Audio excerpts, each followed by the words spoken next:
Nanlalabo man ang mga mata, ay pinilit ni Luciana ang sarili na tahakin ang daan papasok sa rancho. Kailangan niyang makaalis ngayon din sa mansion, dahil alam niya anumang sandali ay makikita niyang muli si Clyde. At iyon ang ayaw niyang mangyari, lalo pa at ramdam niya ang sobrang sakit at pagkirot ng kanyang puso dahil sa mga nalaman. Kagabi ay buo na ang kanyang pasya na kausapin ito. Para ituloy ang kanilang kasal, kahit pagalit ang kanyang papa sa kanyang asawa. Ngunit ang mga nangyari kanina sa sala ng kanilang bahay ay sapat ng dahilan upang huwag ituloy ang kanilang kasal. Ang video na nakita niya kanina mula sa cellphone ni Fiona ay sapat ng dahilan upang paniwalaan niya na nagsasabi nga ito ng totoo. Pakiramdam ni Luciana, habang paulit-ulit na lumilitaw sa kanyang isip ang hitsura ni Fiona at Clyde, habang nasa ibabaw ng kama, milyong beses na sinasaksak ng matalim na punyal ang kanyang puso. Parang dinudurog iyon ng pinung-pino na kaunti na lamang ay ikamamatay niya na. Luciana, sigaw ni Clyde habang nagmamadaling sinusundan ng asawa. Luciana, wait. Anito na hindi naman pinagkaabalahang pakinggan ng babae. Nagpatuloy lamang ito sa pagtakbo. Luciana. Humihingal na hiniblot nito sa braso ang asawa, nang sa wakas ay mabutan niya ito. Let me go, Clyde. Umalis ka. Huwag mo akong hahawakan. Nandidiri ako sa iyo, singhal nito ng balingan ng lalaki. Please, hear me out first. Papakinggan kita. Para ano? Para muli mong paikutin at papaniwalain na mabuti ka. At wala kang kasalanan. I hate you, Clyde. Walang hiya ka. Ipinagtanggol kita kay Papa dahil naniwala ako sa iyo. Na wala kang kasalanan at hindi mo ako niloloko. But what happened earlier? Manloloko ka. Niloko mo ako. Pinaniwala mo akong mahal mo ako. Sinaktan mo ang puso ko, Clyde, singhal nito na puno ng hinanakit at galit para sa asawa. Mabilis itong lumapit kay Clyde, at walang tigil na pinagsusuntok ang dibdib nito. Doon ay ibinuhos nito ang lahat ng kanyang galit, at sakit na nararamdaman sa mga sandaling iyon. Ngunit alam ni Luciana na kahit polanan man niya ng suntok at sampal ang asawa, hindi niyon mababago ang sitwasyon nila. Hindi nun mawawala ang sakit sa kanyang puso. I hate you, Clyde. Sinaktan mo ako, paulit-ulit na saad nito habang umiiyak. Mabilis na hinuli ni Clyde ang dalawang palapulsuhan nito. It's not what you think, Luciana. Hindi ako ang nasa videong yon, aniya. Maya-maya ay mabilis na binawi ni Luciana ang kanyang mga kamay mula sa asawa. Matalim na titig ang ipinukol niya rito, kahit hilam pa rin ng luha ang kanyang mga mata. It's not what I think. Clyde, paano mo maipapaliwanag sa akin gayong kitang-kita ko na ikaw ang nasa video? Aniya. Hindi ko alam kung saan nakuha ni Fiona ang video na yon. Pero alam ko at sigurado ako na hindi ako ang kasama niya. Please, paniwalaan mo naman ako. Love, please. Hindi ko kayang makita na nasasaktan at umiiyak ka dahil sa akin, turan nito at muling sinubukang lumapit sa asawa. Kukunin niya na sana ang kamay nito, para muling magmakaawa ngunit mabilis naman itong pumiksi at umatras palayo sa kanya. Don't. Mariing saad nito na may kasama pang pagbabanta. Hindi ko alam kung paniniwalaan pa ba kita. Basta ang alam ko lang ngayon, ayaw kitang makita. Ayoko kitang makausap. Sobrang sakit ng puso ko, Clyde. Hindi ko alam kung paano ko tatanggalin ang patalim sa puso ko na ginawa mo. Hindi ko alam kung makakaya ko pa ba pagkatapos nito. Ngayon ako nagsisisi kung bakit bumalik pa ako rito sa hacienda. Ngayon ako nagsisisi kung bakit tinanggap ko pa ang alok ng papa na pakasalan ka. Ngayon ako labis nagsisisi kung bakit minahal pa kita. Ngayon ako nagsisisi kung bakit nangyari ang lahat ng ito. Sana pala nanatili na lamang ako sa bundok. Kung saan masaya ako. Kung saan walang tao na maninakit sa akin at sa puso ko. Sana pinanatili ko na lang sa puso ko na galit ang nararamdaman ko para sa iyo. Sana hindi nakita nakilala, turan nito na tumatangis pa rin. Mula sa mga matang nababalot ng luha, kita ni Clyde ang labis na sakit na nararamdaman nito ngayon. Ngunit paano naman siya? Nasasaktan din naman siya ngayon dahil sa hindi pagtitiwala nito sa kanya. Labis din naman siyang nasasaktan ngayon, habang nakikita niya ang paghihirap at pagtangis ng babaeng pinakamamahal niya. Please, don't say that. Huwag mo naman sabihin yan, Luciana. Hindi ka nagsisisi na minahal mo ako. Hindi ka nagsisisi na tinanggap mo ang alok ng papa mo, pagmamakaawa nito sa asawa, pagkuway wala sa sariling lumuhad sa damuhan, at pilit na niyakap sa baywang si Luciana. Please, bawiin mo ang mga sinabi mo. I know na sabi mo lang yun dahil galit ka. Pero kung susubukan mong makinig at paniwalaan ang mga paliwanag ko. Please, huwag mo naman ako iwanan Luciana. Huwag sana ganito. Mahal kita. I can't if you leave me, please. Paulit-ulit na pagmamakaawa nito sa babae, habang tumatangis na rin. Napapapikit naman ng mariin si Luciana, habang sinusubukan na kalasin sa baywang niya ang mga braso nitong nakakadena roon. Let me go, Clyde. Buo na ang pasya ko. Ayoko na kitang makita. Maghiwalay na tayo, anito at buong puwersa na itinulak ang asawa, na siyang naging dahilan upang mapaupo ito sa damuhan, kagaya niya ay hilam din ang mukha nito ng mga luha. Umalis ka Clyde kung ayaw mong kamuhian kita ng tuluyan. Tila pinagbagsakan ng langit at lupa na dahan-dahang tumayo sa kinauupuan niya si Clyde. Nasa mukha pa rin ito ang labis na sakit at pagkadismaya, dahil sa mga itinuran sa kanya ni Luciana. I thought magiging maayos na ang lahat sa atin, puno ng lungkot na saad nito at napapailing pa. Ang akala ko rin ay magiging maayos tayo.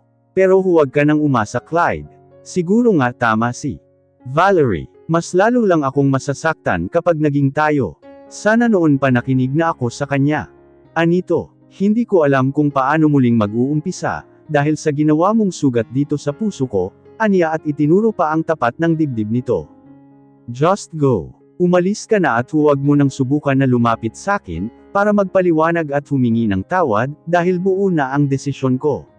Ayoko na. Mabuti nang tapusin na lang natin ang lahat. Just forget about the wedding. Forget about what happened between us. Kalimutan mo na lang ang pagmamahal mo para sa akin, kalimutan mo na rin ako. Hagulhol na turan nito. Iyon ba talaga ang gusto mo Luciana? Dismayadong tanong nito. As if ganun lang kadali para sa akin nakalimutan ang lahat. Anito sa asawa. Kung para sa iyo ganun lang kadali na magdesisyon. At kalimutan ang lahat ng nangyari sa atin. Not me. Sige, hindi kita pipilitin na maniwala at paniwalaan ako. Aniya at wala sa sariling napatingala sa malawak na kalangitan, para pigilan ang mga luha. Alam ng Diyos kung gaano kita kamahal Luciana. At alam niya rin na hindi ko magagawang saktan ka. Dahil ang makita kang umiiyak ngayon sa harapan ko, bagay na unti-unting dumudurog sa puso ko.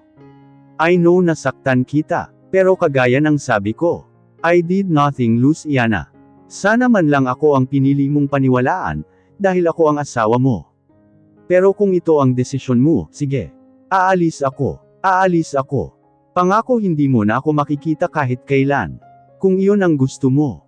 Pero gusto ko lang sabihin sa'yo, mahal na mahal kita at iyon ang totoo. At hindi ko anak ang pinagbubuntis ni Fiona. Paniwalaan mo man iyon o hindi. Sana hindi mo pagsisihan sa huli itong naging desisyon mo. Sana maging masaya ka na wala ako sa tabi mo, aniya at mabilis na pinunasan ang mga luha sa pisngi. Sana ingatan mo ang sarili mo, masakit man para sa kanya na pakawalan ito. Wala naman magagawa si Clyde kung iyon ang gusto nitong mangyari. Nakakalungkot lang na sa ganun lang matatapos ang lahat sa kanila. Masakit lang para sa kanya, na mas pinaniwalaan pa ni Luciana ang galit na bumalot rito kaysa sa kanya. Kung ang pakikipaghiwalay nito sa kanya ang alam nitong paraan, para maging maayos ang lahat sa kanila, hindi niya ito pipigilan. Kaysa naman patuloy niya itong masaktan at makitang lumuluha, dahil sa paniniwala nito sa bagay na walang katotohanan. Gustong tumakbo ni Luciana, habang pinagmamasdan niya ang papalayong asawa. May tinig na sumisigaw sa kaibuturan niya, na nagsasabing sundan niya ito at pigilan sa pag-alis. Bawiin lahat ng mga salitang binitawan niya rito. Pero hindi niya magawa. Hindi niya magawang igalaw ang mga paa mula sa kinatatayuan. Ramdam niya lalo ang sakit at pagkadurog ng kanyang puso. Habang papalayo na ito sa kanya. Hanggang sa mawala ito sa kanyang paningin. Doon lalong napahagulhol ng iyak si Luciana. Bakit parang ang hirap para sa kanya na paniwalaan ito? Gayong nakikita naman niya sa mga mata ni Clyde na nagsasabi ito ng totoo. Siguro, dahil sa labis na galit na kanyang naramdaman, dahil sa nakitang video kanina. Siguro dahil sa labis na sakit sa kanyang puso, dahil sa mga nangyari. Hindi niya alam. Gulong-gulo siya. Litong-lito ang isipan niya. Clyde, Umiyak na sambit nito sa pangalan ng asawa. Hanggang sa makabalik ng mansion si Clyde. Nadatnan nito roon ang Don Ramon na galit dahil nalaman na rin pala nito ang mga nangyari kanina. Hindi pa man nakakalapit ng tuluyan si Clyde sa pwesto nito, ay nagmamadaling sumugod sa kanya ang matandang Cervantes. Mabilis nitong kinuwelyohan ang lalaki. "You ruined my trust, Clyde. And now it's done. I want you to get out of my house. Wala kang utang na loob. Pagkatapos kong gawin ang lahat para sa iyo, ito lang pala ang igaganti mo sa akin. Ang sakta ng anak ko, out. Get out." Nang gagalaiting sigaw nito sa kanyang mukha. Halos atakehin pa ito sa puso dahil sa labis na galit sa lalaki. Mabuti na lamang at naroon ang doktor at nurse nito, na mabilis nakaalalay sa Don. "Paalisan ninyo sa pamamahay ko ang lalaking iyan," saad pa nitong muli bago umupo sa mahabang sofa. Napapatiimbagang at napapikit na lamang ng mariin si Clyde sa mga sinabi nito sa kanya. Hindi niya rin masisisi ang Don Ramon. Labis lamang itong nasaktan dahil sa nangyari sa kanila ng anak nito. He was disappointed by him. And he can't blame the old man. Muling nagtuloy sa pag-akyat ng hagdan ng lalaki. Nagtungo siya sa kanyang silid para kunin ang iba niyang personal na gamit. Tinawagan niya si Briggs para magpasundo rito. Ito lang din ang mahihingian niya ng tulong sa ngayon. Wala siyang ibang mapupuntahan. Hindi rin naman siya pwede sa planta, dahil malalaman din iyon ng Don Ramon. Pasensya na sa abala. Mababang saad nito sa kaibigan, nang dumating sa tapat ng mansion ang pick-up nito. "Ano ka ba? Okay lang yun. Let's go. Sa bahay ka na muna," turan nito sa kanya, bago muling binuhay ang makina ng sasakyan. Ilang linggo ang mabilis na lumipas magmula nang maghiwalay si Luciana at Clyde. Gaya ng gustong mangyari ni Luciana, umalis nga ang asawa nito. At hindi na muling nagpakita sa kanya. Walang araw at gabi na hindi siya umiiyak dahil sa mga nangyari. Oo, masakit para sa kanya na mawala ang lalaking pinakamamahal, naroon pa man ang sakit at galit sa kanyang puso, ngunit nag-uumapo din naman ang lungkot at pangungulila nito para sa asawa. Aaminin niyang may kasalanan din siya sa nangyari, na hanggang ngayon ay kinakain pa rin siya ng pagsisisi. Siguro nga tama sila, nasa huli nga ang pagsisisi, para sa bagay o desisyon na hindi mo man lang pinag-isipan ng mabuti, at nagpadalos-dalos ka lang dahil sa galit na lumukab sa iyong puso. Crying again. Anang isang baritonong boses habang nakatayo sa harapan niya. Mabilis na nag-angat ng kanyang mukha si Luciana. "Clyde," tawag nito sa pangalan ng asawa. Ngunit ganon na lamang ang pagkadismaya nito nang makilala ang lalaki. "Who's Clyde?" Kunot-noo na tanong nito, pagkuway walang palem na umupo sa kanyang tabi.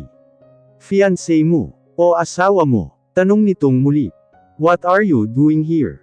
Hilam ang mukha nito ng mga luha. "I should be the one to ask you that question, Anito." Mula sa malayong tanaw ay nagbaling ito kay Luciana ng paningin. May iniabot itong panyo sa babae. Iniwan kanya ulit. May pang-uusisang tanong nito. Walang pagdadalawang isip na kinuha ni Luciana ang panyo mula rito, at pinunasan ang mga mata at pisngi. "It's my fault. Ako ang nagpaalis sa kanya, Anya. But you're crying right now, kasi pinaalis mo siya. Ganon ba yun?" Muling tanong nito na nagpatahimik kay Luciana. Tama rin naman ito. Umiiyak siya dahil wala na ang kanyang asawa. "Alam mo, kayong mga babae hindi ko maintindihan. Magagalit kayo sa boyfriend ninyo. Paaalisin ninyo kami kasi ayaw nyo kamo na makita kami. Tapos kapag umalis naman kami, iiyak kayo at hahanapin nyo ulit kami. I don't get it. Why not to talk the problem instead of fighting? Blaming each other." Anito pagkuway muling binalingan si Luciana, na tahimik lamang na umiiyak. "Alam mo, kung talagang mahal mo ang isang tao, kahit ano pa man ang kasalanan niya sa iyo, it's either he meant it or not. Dapat binigyan mo muna siya ng oras na makapagpaliwanag sa iyo, dahil mahirap mabigyan ng solusyon ng isang bagay, kung puro galit lang ang pinapairal. Mahirap maging okay ang sitwasyon, kung mas pipiliin mo pang paniwalaan ang ibang tao kaysa sa taong mahal mo. Mahirap maging okay kung mas paiiralan mo ang galit dyan sa puso mo, kaysa ang pakinggan ang mga paliwanag niya sa iyo. Paano mo naman nasabi yan?" Sumisinghot pang tanong nito sa lalaking nasa tabi niya. Maya-maya ay bigla itong humugot ng malalim na buntong hininga, Pagkway pinakawalan iyon sa ere. Because I know the feeling. I've been there. Naranasan ko na rin ang. Kaya ka ba nandito at nagtatago sa bundok dahil nasaktan ka na rin? Agaw na tanong ni Luciana sa lalaki. Hindi lang nasaktan, kundi dinurog niya pa ang puso ko. Kaya maiintindihan ko ang boyfriend mo kung sakali, anito. Wala sa sariling napalingon si Luciana rito. Tinitigan niya ito mula sa mga mata nitong medyo natatakpan ng buhok. Na nagkalat sa tapat ng mukha nito. Kumikinang ang mga mata nito. Ngunit hindi may kakaila ang lungkot at pangungulila roon. Ang buong akala niya noong unang beses niyang makita si Benedict sa itaas ng kanilang lupa. Isa itong masamang tao dahil sa hitsura nito. Ngunit ngayong nalaman niya ang kwento nito. Ang lalaking inakala niya na isang masamang tao. Isa palang sugatan at pinipilit na pahilomin ang sugat sa puso nito. Biglang pumasok sa isip niya muli ang asawa. Iniisip kung kumusta na kaya ito. Kagaya na rin siguro si Clyde sa lalaking nasa tabi niya ngayon. Sugatan dahil sa kanya, nangungulila dahil sa kanya, pipiliting magsimula ulit na hindi siya kasama. It's not too late, Luciana. Huwag mong hayaan na kainin ka ng galit dyan sa puso mo. I can see it in your eyes that you loved him very much. More than anything else, basag nito maya-maya sa katahimikan sa pagitan nilang dalawa. Pero nasaktan ako, sa tingin mo ba hindi rin siya nasaktan nang paalisin mo siya? Mabilis na balik tanong nito sa babae. Maybe you didn't know the saying, kapag nagmahal ka, kalakip doon ang sakit pati na ang tiwala para sa isa't isa, turan nito at sinalubong ang kanyang mga mata. Sa pagmamahal, Luciana, hindi puro saya lang. Masaya kayo ngayon, pero baka bukas makalaway hindi. May isang tao talagang sisira at sisira sa maganda ninyong relasyon. Iyan ang pakatatandaan mo, saad pa nito bago tumayo, at walang palem na nilisan ang babae. Napapasunod na lamang ng tanaw niya si Luciana sa lalaki, hanggang sa maglaho ito sa kanyang paningin. Papa, please, I know kasalanan ko rin naman eh. Hindi pa naman po siguro huli ang lahat para makausap ko si Clyde, anang Luciana sa matandang Cervantes nang puntahan niya ito sa library. Agad naman tinanggal ni Don Ramon ang suot nitong salamin, pagkatapos mailapag sa lamesa ang hawak na libro. What are you trying to say? Pupunta ka sa Manila para habulin ang lalaking iyon. Pagalit na tanong nito sa anak. Are you out of your mind, Luciana? Sinaktan ka na ng lalaking yun, pero ngayon maghahabol ka naman. I just want to hear his explanations, Papa. Gusto ko lang malaman kung nagsasabi ba talaga siya ng totoo, turan pa nito pagkway lumapit sa kinaroroonan ng ama. Please, hayaan mo po ako na ihatid ni Habib sa Manila, para makita ang asawa ko, aniya na lumuhad pa sa harapan ni Don Ramon. I'm sorry, but I can't allow you to do that. Pinaalis mo na ang asawa mo, that means ayaw mong pakinggan ang paliwanag niya, anang Don Ramon sa anak. Go to your room, Luciana. Magpahinga ka na. Pero pa. We're done talking, Luciana. Go. Mariing saad nito sa anak. Wala namang nagawa si Luciana, kundi ibagsak ang mga balikat na nilisan ang library na iyon, at iwan ang ama. Ang tanga mo kasi, Luciana. Noong nandito pa ang asawa mo, hindi mo pinakinggan ang paliwanag niya. Ngayon tuloy na malayo na siya sa iyo, nagpupumilit kang makita siya para kausapin mo. Ngayon na wala na siya rito, naisipan mong pakinggan ang paliwanag niya sa iyo. How could you? Galit na saad nito sa sarili, habang papalabas ng mansion. Maya-maya ay dumating si Briggs na may dalang mga papeles, para sa kanyang ama. Siguro naman si Briggs ang makakatulong sa kanya para makausap ang asawa. Briggs, tila nahihiya pang lumapit ito sa binata, pwede ba kitang makausap? Ano ho yun, senyorita? Si Clyde, I need to talk to him. Pwede mo ba akong tulungan? Malungkot at maluha-luhang saad nito sa binata. Please, kailangan ko siyang makausap. Aniya na kinuha pa ang kamay ng kaibigan ng kanyang asawa, at masuyo yung ginagap. Ngunit maya-maya ay agad din naman iyong binawi ni Briggs. Sorry senyorita, pero hindi ko alam kung nasaan si Clyde ngayon eh. Anito? No, alam kong alam mo kung nasaan siya ngayon. Please help me, Briggs. Saad nito. Please, gusto kong makausap ang kaibigan mo. Luciana, alam mo, gusto ko rin naman na tulungan ka. Tulungan kayong dalawa na maging maayos ulit, pero kaibigan ko si Clyde. And I promised to him na hindi ko sasabihin sa'yo kung nasaan siya ngayon. I'm sorry. Nasaktan siya ng sobra dahil sa ginawa mo. Anang Bricks na seryoso ang tingin sa asawa ni Clyde, naaawa rin naman siya kay Luciana, habang nakikita niya ang kalungkutan sa mga mata nito. Pero mas nanag ang awa niya para kay Clyde. Kung alam lang ni Luciana na halos magpatiwakal si Clyde noong gabing makipaghiwalay siya rito. Bricks please. Ikaw na lang ang pag-asa ko na makakatulong sakin. Ayaw ng papa na pumunta ako sa Manila, para makita at makausap ang asawa ko. Please. Nagmamakaawa ako, anang Luciana na bigla na lamang naglandas ang mga luha sa kanyang pisngi. I'm sorry. I'm sorry Luciana, but I can't, saad ni Bricks pagkway mabilis na umalis sa harapan ni Luciana, at nagtuloy sa pagpasok sa mansion.